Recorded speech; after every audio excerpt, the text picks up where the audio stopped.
आज हमारे प्रधानमंत्री मोदी जी ने 4,399 दिन पूरे कर लिए और प्रधानमंत्री पद पे सबसे ज्यादा बने रहने का एक रिकॉर्ड हासिल कर लिया। उससे पहले हमारे देश के पूर्व प्रधानमंत्री जवाहरलाल नेहरू के नाम ये रिकॉर्ड था। लेकिन बात यहीं खत्म नहीं होती है, बात इससे आगे जाती है।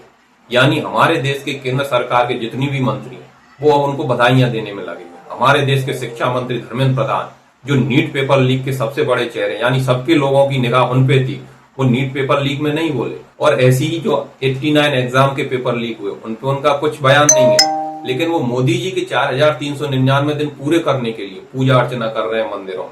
अब ऐसा क्या अचीवमेंट हासिल कर लिया? देश के अंदर जो मुख्य समस्या है वो जहां की तहां बनी हुई है।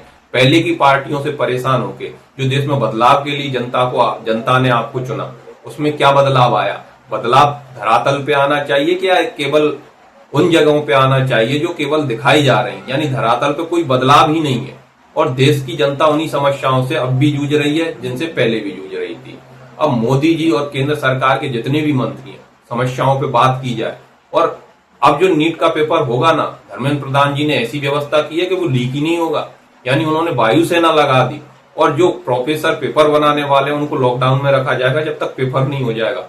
देखो इस देश के हालत, यानी व्यवस्था इतनी कमजोर है कि हम केवल व्यवस्था में उलटफेर करके पद पे बनाए रहने का है, काम कोई नहीं करना है, सिस्टम में सुधार नहीं करना है। यानी ये एग्जाम लीक क्यों हो रही है इसमें काम नहीं करना है, लेकिन सिस्टम में बने रहना है। अपने को कुछ नहीं करना है, अपने को केवल सिस्टम में थोड़ी इधर उधर की व्यवस्थाएं करके और सिस्टम में बने रहना है। अगर मोदी जी 4,399 दिन की जगह 240 दिन भी पद पे रहते और देश की आम जनता की समस्या का समाधान करते तो हमेशा उनको याद रखा जाता।